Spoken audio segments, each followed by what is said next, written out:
खुलुमबाय। दिनै 17 जानुवारि 2026 गिबियावनो गोजोन फुंबिलिनि गाहाम हामलायनायखौ बयनिसिमबो जासिहरनाय थाबाय।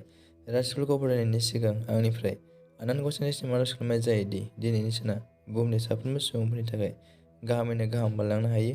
जेबो खैफोद आफोद जायालासे फैदो दानिया दिनै राशिफोरखौ खोनासंदिनि गिबियावनो दङ मेष राशि। मानिबा आसा खालामनायफोर दङब्ला मोननो हागोन, गोजोन मोनगोन, मोजां सान। बृष राशि। माखौबा लानानै जिंगा सिनांनो हागौ, गोसोखौ सान्थि मोननाय नङा।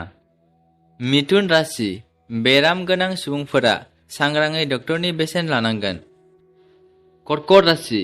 महर मुस्रि थानाया गोमालांनो हागौ, देहाखौ सांग्राङै लाखि, गोसोखौ सान्थि मोननाय नङा। सिंह राशि। जेखि जाया साननाय हनाय गासैबो फेलें थांनो हागौ, मोजां खामानियाव आगान होनो नाङा। कन्या राशि। जेखियानो जाया शुभ खामानिखौ मावनो हागोन, साननाया जाफुंनो हागौ, मोजां सान। तुला राशि।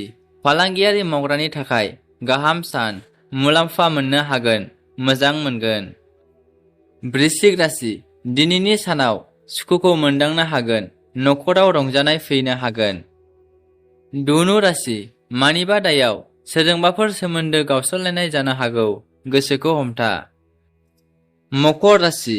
गोसोआव माखौबा लानानै रागा जोंनाय, दुंहाव थासारि जानो हागौ, गोसोखौ हमथानानै था। कुम्भ राशि। सोरजोंबाफोर दावराव दावसि जाबायबायनो हागौ, जेखियानो जाया गोसोखौ हमथा। मीन राशि। सुथुर थानायफोरा जोबस्रांलांगोन, गोजोनै थानो हागोन, मोजां सान। दिनैनि राशि फरायनाया एसेनोसै, गोजोन्थों।